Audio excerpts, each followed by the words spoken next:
γιατρό δόκτορα κύριο Σκαλάκη.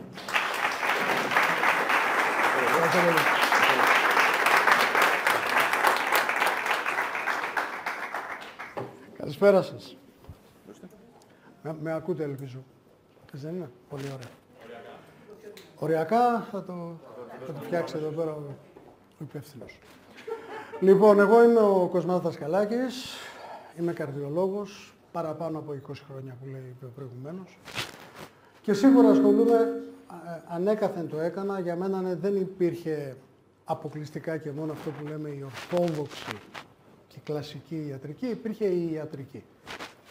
Από σχεδόν όταν πρωτοξεκίνησα δεν ήμουν ποτέ αρνητικός σε οποιαδήποτε εναλλακτική θεραπεία, αγωγή ή όπως θέλετε πέστε το, αρκεί αποδεδειγμένα να μην έκανε κακό. Που ήταν σχετικά εύκολο να ελεγχθεί για κάποια πράγματα, γιατί έχουν συμβεί και αυτά. Δεν μιλάω για τα ωμέγα, μιλάω εν γέννη για τα διάφορα και ποικίλα σκευάσματα που κυκλοφοράνε. Πριν αρχίσουμε λοιπόν αυτό το ταξίδι στα ω3, γιατί ένα ταξιδάκι θα είναι τελικά, θα το δείτε κι εσείς, πόσοι από εσάς θυμούνται τη γιαγιά με την μπουκάλα το μουρουνέλαιο και με την πορτοκαλάδα? Δεν το περίμενα τόσοι πολύ. Άρα δεν είμαι ο γυρεότερος εδώ πέρα. Υπάρχουν και άλλοι που είναι νεότεροι από εμένα και το έχω ζήσει. Λοιπόν, η γιαγιά, μάλλον τι ήταν το μουρουνέλαιο, τι είναι ακόμα το μουρουνέλαιο? Το μουρουνέλαιο είναι ένα λάδι, το οποίο βγαίνει κυρίως από το σηκώτη της μουρούνας, ένα ψάρι, και όχι μόνο από αυτό, το οποίο βρώμαγε απέσια, είχε μια ακόμα πιο απέσια γεύση, αλλά όταν ρωτιόταν η γιαγιά γιατί το δίνεις στο εγγόνι, η απάντηση ήταν επειδή κάνει καλό. Ήταν πολύ απλό. Και άμα κάνει καλό στο παιδί. Τελεία. Πριν από πολύ λίγες μέρες συνάντησα μια κυρία η οποία μου είπε ότι κάποιοι από τους παιδιάτρους της εποχής το συνιστούσαν κιόλας στους γονείς να το πάρουνε. Από τότε μέχρι σήμερα, όπως καταλαβαίνετε, έχουν περάσει πολλά χρόνια και αυτό που κάποτε ήταν μια αυστηρά εμπειρική άποψη ότι κάνει καλό, ακόμα και ο παιδίατρος δεν ήξερε γιατί κάνει καλό. Το έβλεπε από την καθημερινή του πρακτική. Αλλά αν το ρωτούσατε τους λόγους που κάνει καλό, δεν ήξερε να σας το πει, γιατί απλώς δεν ήταν γνωστή.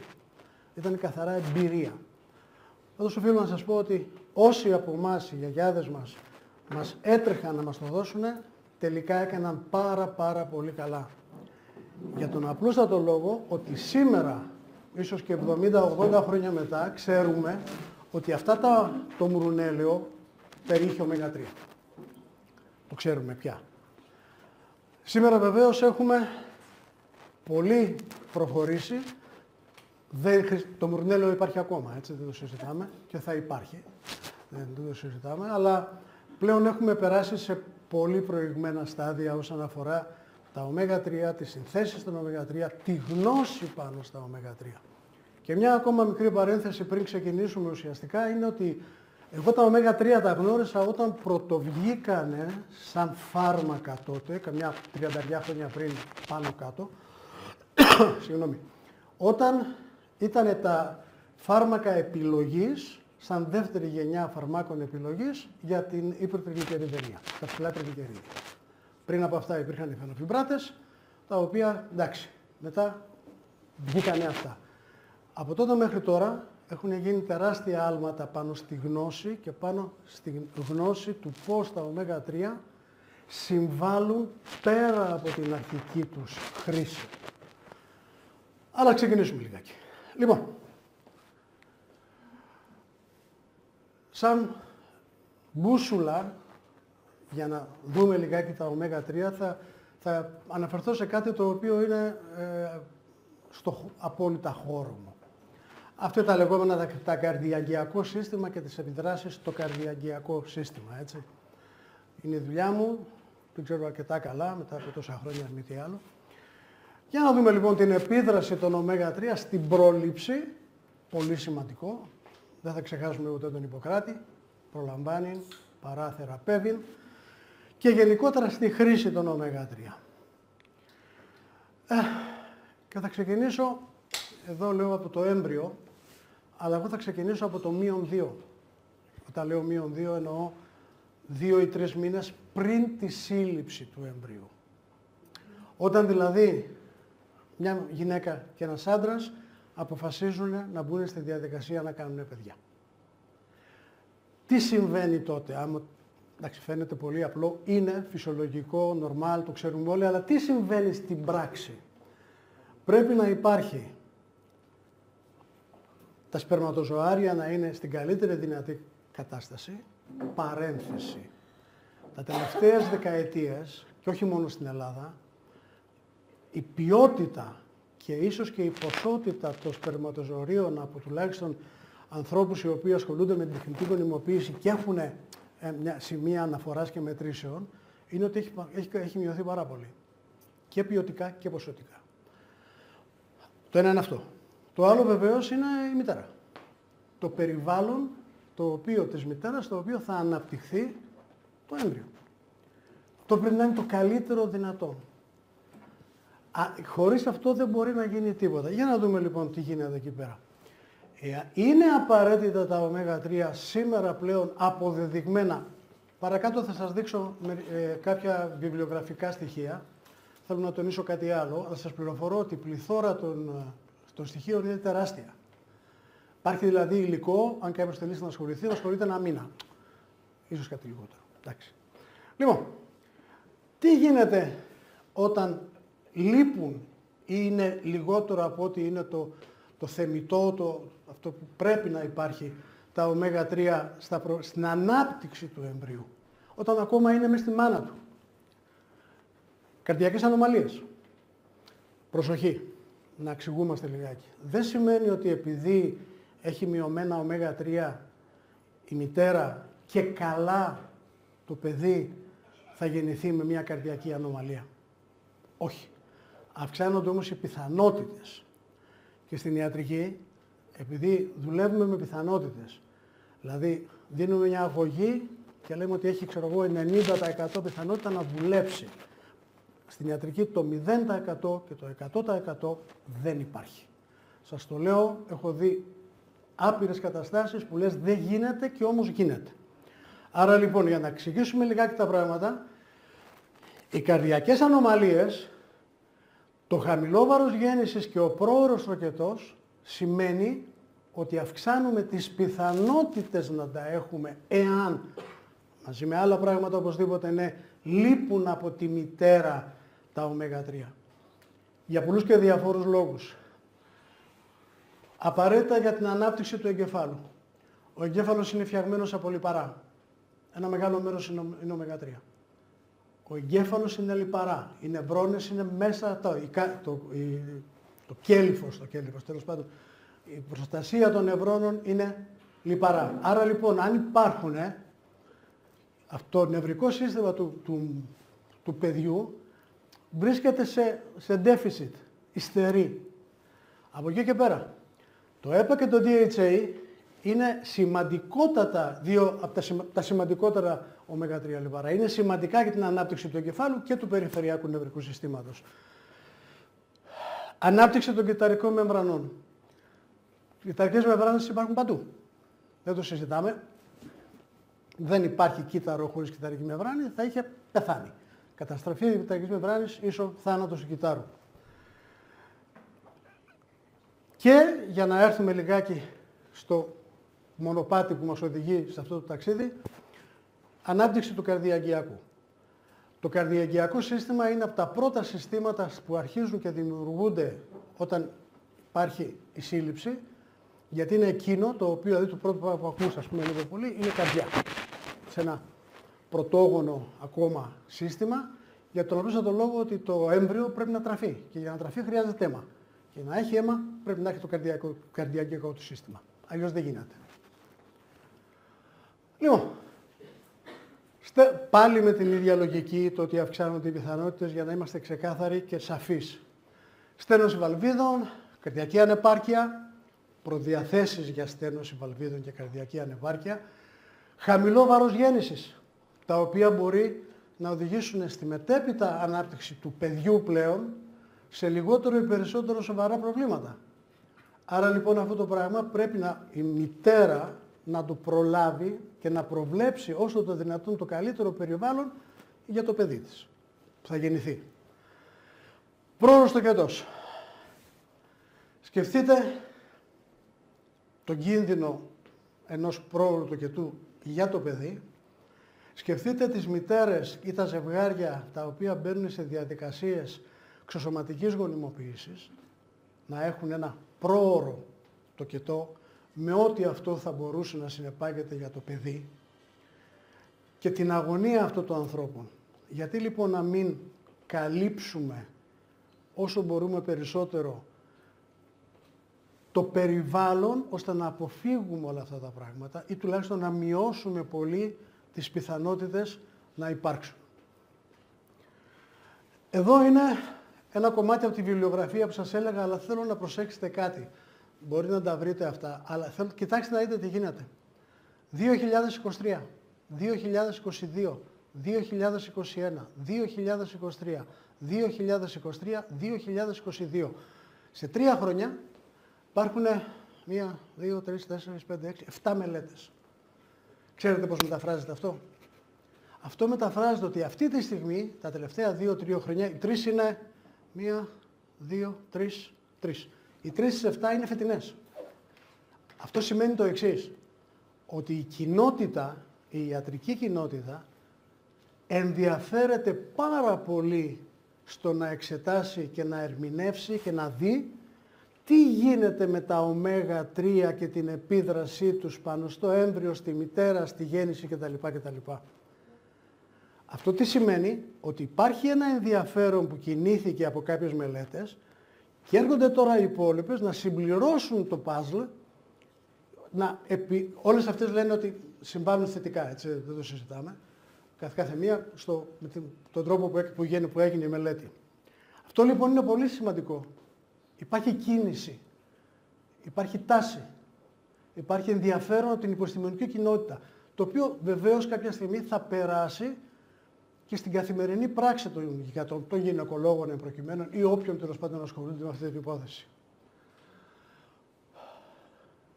Νομίζω ότι μέχρι ένα μεγάλο σημείο, στο τέλος άμα θέλετε πολύ ευχαριστώ να σας απαντήσω αν υπάρχει κάποια ερώτηση, κλείσαμε πολύ γρήγορα το κομμάτι μητέρα πριν από τη σύλληψη, μητέρα έγκυος και μητέρα με το παιδί που έχει γεννηθεί κατά το δυνατόν υγιέστερο.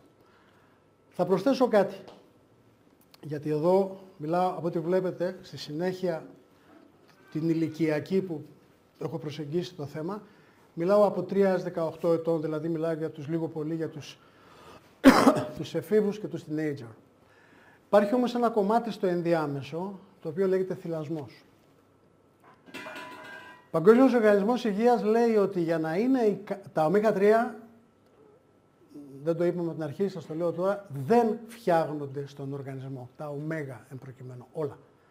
Πρέπει υποχρεωτικά να τα πάρει μέσω τροφών. Δεν υπάρχει μηχανισμός που να τα δημιουργεί. Άρα πρέπει να τα πάρει από έξω. Πού θα πάρει ένα μωρό 0 μέρες, 1 μέρα μέχρι να μπορέσει να αρχίσει να τρώει το μητρικό γάλα? Ο Παγκόσμιος Οργανισμός Υγείας λέει ότι το μητρικό γάλα για να θεωρηθεί ότι είναι ικανό σε ω3 για τους λόγους που αναφέραμε προηγουμένως, ανάπτυξη εγκεφάλου, ανάπτυξη της οπτικής ικανότητας, ανάπτυξη του παιδιού σαν δομή, καρδιαγγειακή προστασία, προστασία από τυχόν αλλεργίες, για το μέλλον μιλάμε τώρα, έτσι, πρέπει να είναι τουλάχιστον 3,2%. Δεν είναι συνήθως. Οπότε και εκεί η μητέρα, εάν υποθέσουμε ότι είχε ξεκινήσει τα ω3 κατά τη διάρκεια της εγκυμοσύνης της, πρέπει να τα συνεχίσει τουλάχιστον για όσο καιρό θυλάζει. Για να μπορέσει να δώσει όσο το δυνατόν καλύτερα και ποιοτικά ω3 στο παιδί της. Για την ανάπτυξή του.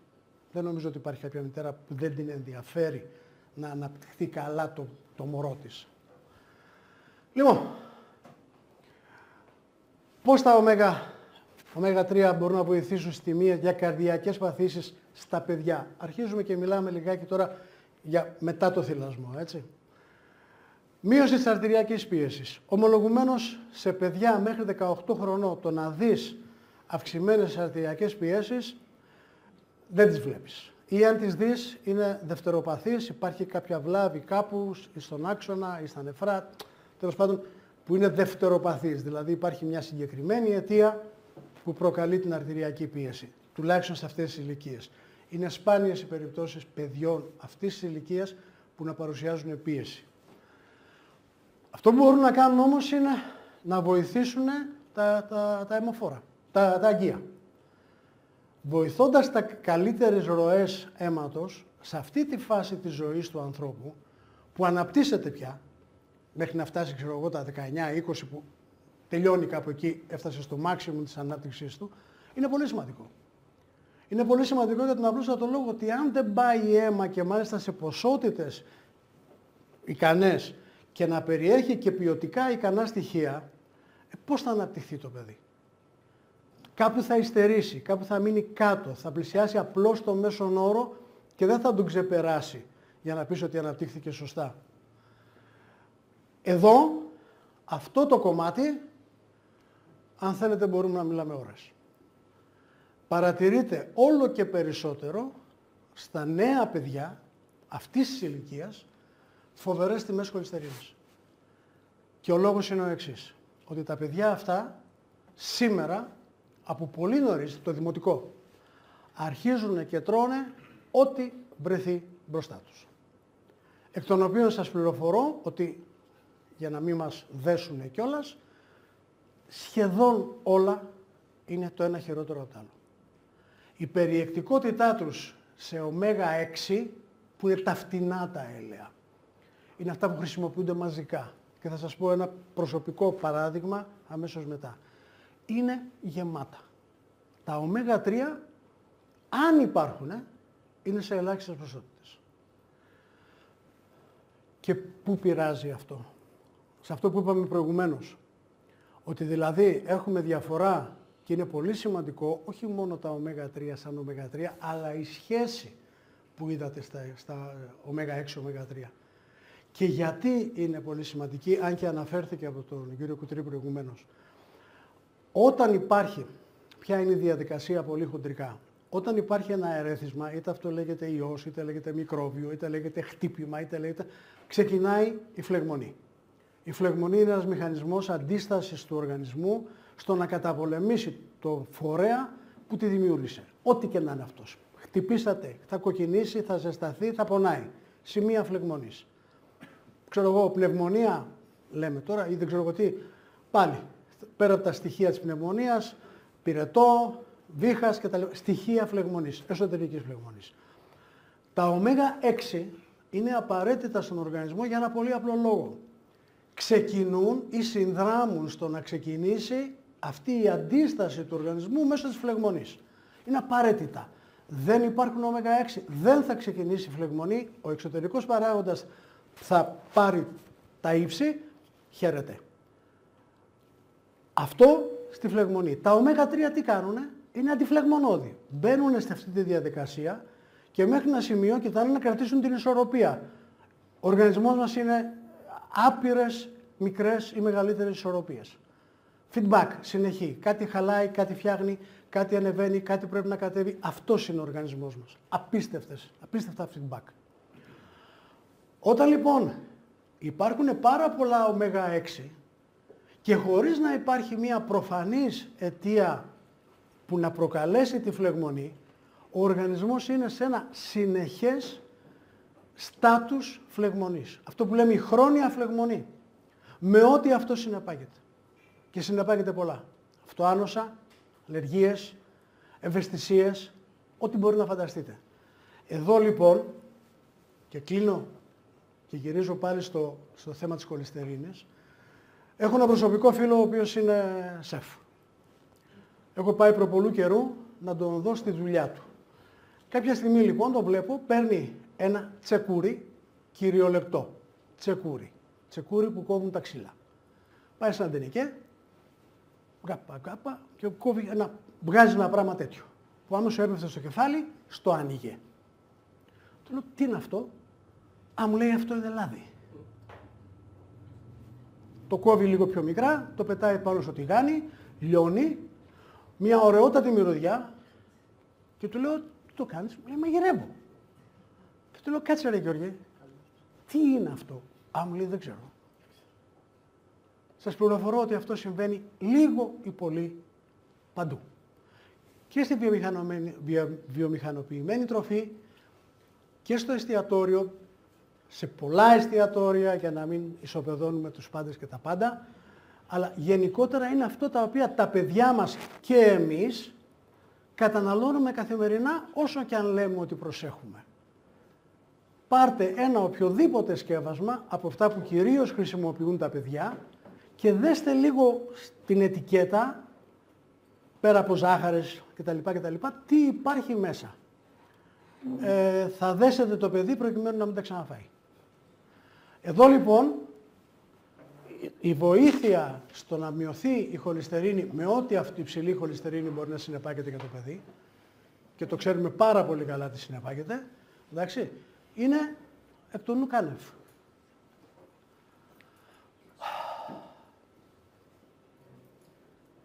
Εδώ πέρα πάλι θεωρητικά φαίνεται ότι έχω κάνει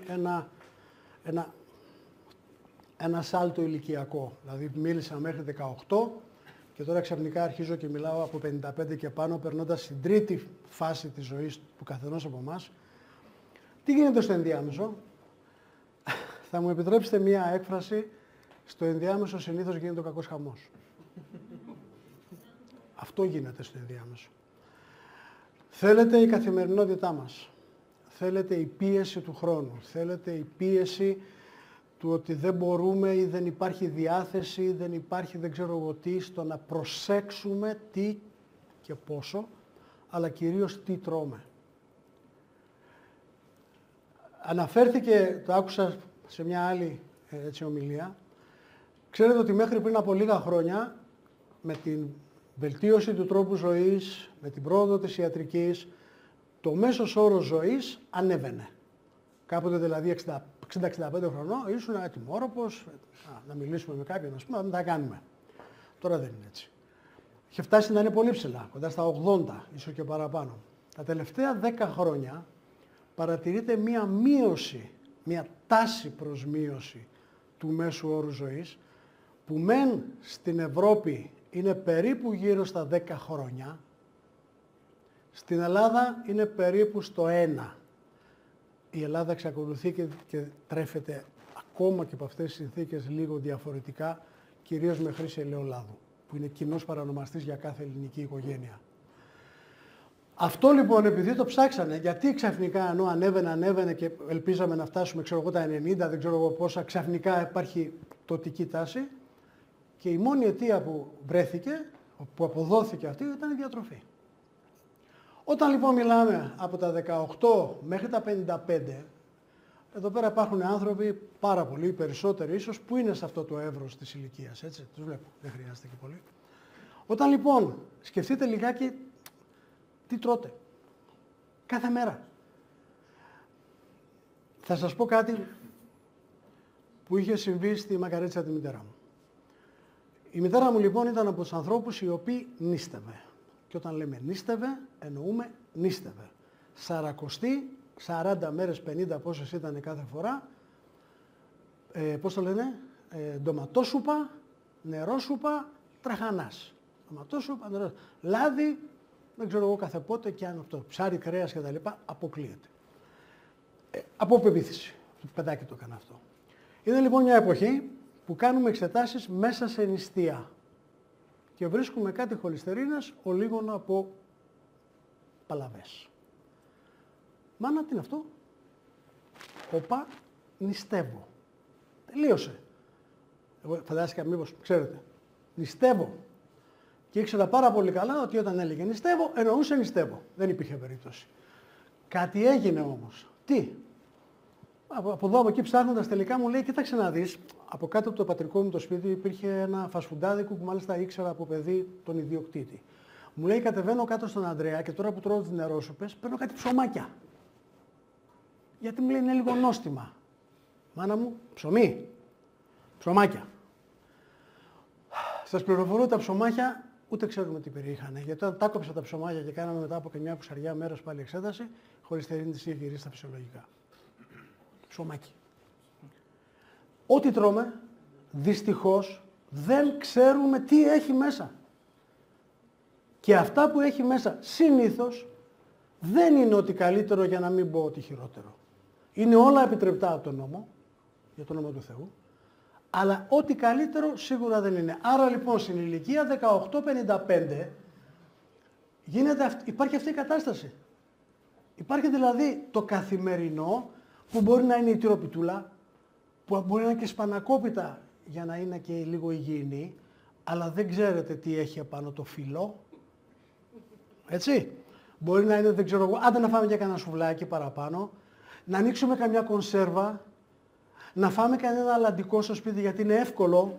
Κόβουμε, ιδίως άμα είστε το βράδυ ξέρω κουρασμένος, ούτε δεν θέλω ούτε να παραγγείλω, να φάω κάτι να πάω να κοιμηθώ. Συμβαίνει. Καθημερινά, σχεδόν, στους περισσότερους αν όχι όλους. Είναι άνθρωποι που είναι σε πλήρη δραστηριότητα, έτσι. Εργαζόμενοι, με οικογένειες, με παιδιά, δεν ξέρω εγώ με τι. Άρα λοιπόν εκεί πέρα και αυτή η χρονική περίοδος θέλει την προσοχή της και την προσέγγιση της και τη βελτίωση των συνθηκών διατροφής. Ερχόμαστε εδώ. Άνω το 55. Ίσως το 55 να είναι λίγο υπερβολή. Θα μπορούσα να πω άνω των 60. Εντάξει, χαλαρά σήμερα. Ακόμα. Λοιπόν, και θα μιλήσουμε εδώ πέρα για αυστηρά το καρδιαγγειακό, που λίγο πολύ από εκεί εννοείται ότι ξεκινήσαμε, αν και θέλω να ελπίζω ότι το διεύρυνα ικανοποιητικά το όλο. Λοιπόν, σε αυτή την ηλικία, από αυτή την ηλικία, τελευταία και πολύ πιο κάτω, αλλά τέλος πάντων, αρχίζουν και εμφανίζονται διάφορα. Πίεση, μοφόρα αγκία τα οποία λόγω χολυστερίνης ή οτιδήποτε άλλο αρχίζουν και έχουν προβλήματα, φλεγμονές για διαφόρους, ακόμα και ο τρόπος και το περιβάλλον που ζούμε συμβάλλουν σε αυτά, το κάπνισμα συμβάλλει και αυτό κτλ. Καρδιακές παθήσεις οι οποίες εντάξει στα 60 αρχίζουν και εκδηλώνονται ακόμα και καρδιαγγειακές παθήσεις των οποίων έχουμε καταβολές από το DNA, γιατί και αυτό μετράει, είναι περίπου μια ηλικία που αρχίζουν και εμφανίζονται, πολύ περισσότερο στις γυναίκες. Γυναίκες μια ζωή υποτασικές, αμέσως μετά την εμεινόπαυση ξαφνικά τραβάνε στα ύψη. Γυναίκες που δεν είχαν ποτέ ζάχαρο, αρχίζει και ανεβαίνει, που δεν είχαν ποτέ χολυστερίνες και τέτοια, στους άντρες πολύ περισσότερο.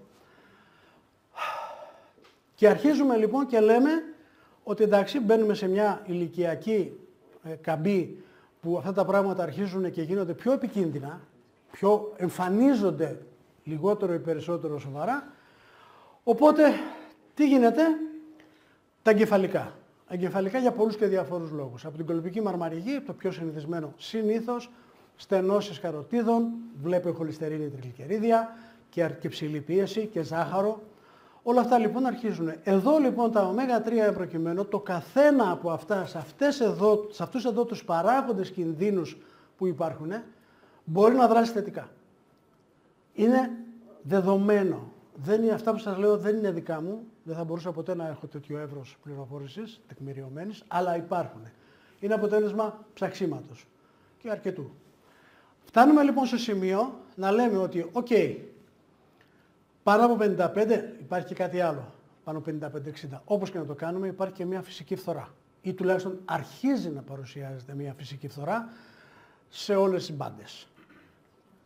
Είναι λογικό. Είναι η πορεία της ζωής μας. Έχουμε περάσει το πικ της ανάπτυξης, το πικ της δημιουργικότητας και κάπου αρχίζει σιγά σιγά και παίρνουμε τη φθήνουσα, όσον αφορά τη λειτουργία του οργανισμού μιλάω, για το όνομα του Θεού. Το θέμα είναι αυτή την καμπή προς τα κάτω, να μπορέσουμε όσο μπορούμε να την κάνουμε πιο επίπεδη, να μην είναι η κατακόρυφη και μας ρίξει τελείως. Να περιορίσουμε τη φυσική φθορά των πραγμάτων, γιατί υπάρχει, πώς να το κάνουμε δηλαδή, υπάρχει. Άρα λοιπόν θα πρέπει να ενισχύσουμε τον οργανισμό εκεί που αρχίζει και πάσχει, ώστε να μπορέσει και τα ω3 και μέσα από τη συμμετοχή τους στις μεμβράνες, που λέγαμε προηγουμένως, και μέσα από τη συμμετοχή τους στην αντιμετώπιση της φλεγμονής, όποια φλεγμονή είναι αυτή, και από τη συμμετοχή τους ώστε να μπορέσουν να βοηθήσουν διαδικασίες που έχουν αρχίσει και αλλοιώνονται, μπορούν να συμβάλλουν θετικά.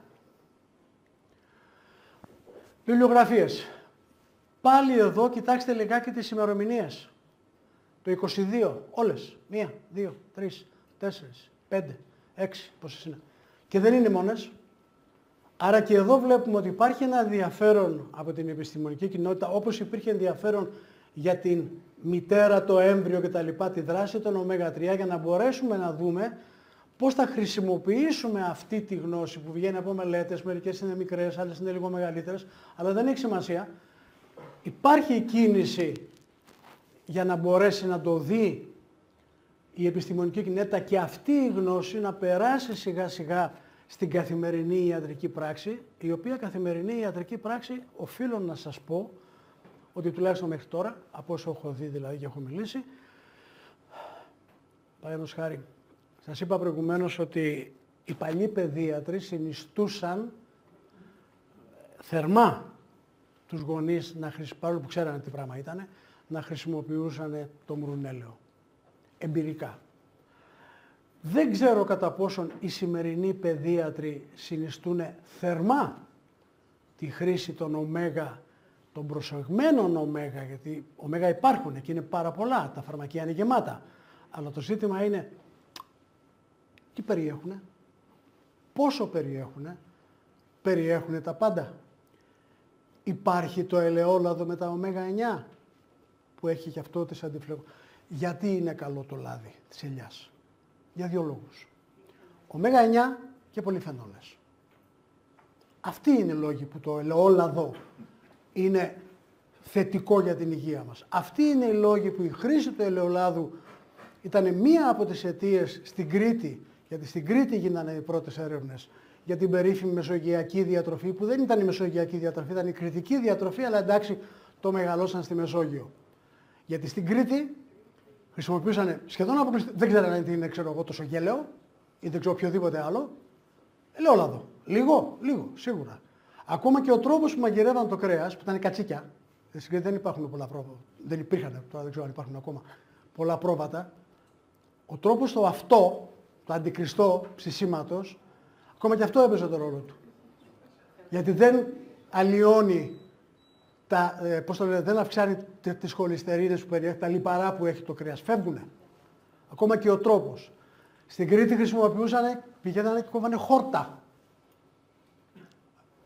Η Κρήτη, αν συγκρίνουμε το στάτους της υγείας, καρδιαγγειακά συμβάματα κτλ. Τότε, δηλαδή γύρω στο 60, με σήμερα, δεν έχει καμία σχέση. Με την κριτική πια δεν τρώνε, έτσι. Ίσως σε κανένα βουνό απάνω και πάλι. Κριτικοί τρώνε λίγο ή πολύ, ό,τι τρώμε όλοι. Για να μην σας πω και παραπάνω τώρα. Άρα λοιπόν αυτό έχει χαθεί. Δεν υπάρχει. Η μεσογειακή δηλαδή είναι καλύτερη, αλλά στην Κρήτη τουλάχιστον που ξεκίνησε, που γεννήθηκε εκεί πέρα σαν μεσογειακή, δύσκολα εφαρμόζεται. Άρα λοιπόν εμείς κάτι θα πρέπει να κάνουμε, ώστε να παρέχουμε σε όλους μας τελικά και τα ω3, ικανές ποσότητες. Τα περισσότερα σκευάσματα που έχω δει εγώ που κυκλοφορούν, οι ποσότητες τους είναι λίγες ανακάψουλα. Σπάνια ξεπερνούν τα 1000-1100 μιλιγκράμμ, ένα γραμμάριο. Ο Παγκόσμιος Οργανισμός Υγείας λέει τουλάχιστον 3 γραμμάρια την ημέρα σε ω3, τουλάχιστον, εντάξει, και παραπάνω. Ξεκινώντας λοιπόν, εδώ πέρα βλέπουμε αυτό το πράγμα και κοιτάζοντας λιγάκι να συνοψίσουμε αυτό που λίγο πολύ είπαμε, μειώνει την αρτηριακή πίεση, βελτιώνει τη λειτουργία των αιμοφόρων, που σημαίνει εγκεφαλικά εμφράγματα και ό,τι μπορεί να συνεπάγεται, κάτω άκρα, θρομβώσεις και όλα αυτά. Μείωση της φλεγμονής, αυτής της χρόνιας φλεγμονής για την οποία είχα μιλήσει προηγουμένως. Μείωση του κινδύνου για καρδιαγγειακές παθήσεις, γιατί αρχίζει και επηρεάζει θετικά τους παράγοντες κινδύνου για μια καρδιαγγειακή πάθηση. Δεν έχει το μαζικό ραβδάκι να φτιάξει την καρδιά, αλλά βελτιώνοντας τους παράγοντες κινδύνους που επιδρούν αρνητικά και αυξάνουν τις πιθανότητες να δημιουργηθεί ένα καρδιαγγειακό συμβάμ, έμφραγμα και εγκεφαλικό μιλάμε περισσότερο απ' όλα δηλαδή, συμβάλλει σίγουρα σε αυτή την κατάσταση Και τελικά, μείωση για εγκεφαλικά επεισόδια. Θέλω πριν τελειώσω, γιατί τελείωσα ουσιαστικά, να σας πω την προσωπική μου άποψη, η οποία θεωρώ ότι όσο και αν είναι προσωπική, είναι αρκετά τεκμηριωμένη. Και θα σας παρακαλέσω απλώς να το κρατήσετε και να το επεξεργαστείτε. Από -2 έως 102 ω3. Για διαφορετικούς λόγους κάθε φορά, σε κάθε ηλικιακή περίοδο, αλλά πάντα ω3. Αυτή είναι η προσωπική μου αντίληψη. Θα κάνω ό,τι μπορώ αυτή τη θέση να την περάσω και σε συναδέλφους. Δεν θα είναι καθόλου εύκολο, το ξέρω. Και στο ευρύτερο κοινό, ξεκινώντας βεβαίως από τους δικούς μας ασθενείς, τους προσωπικούς μου δηλαδή, αλλά και φαντάζομαι ότι μέσα από εσάς, τι να σας πω, αξίζει τον κόπο. Ευχαριστώ πολύ.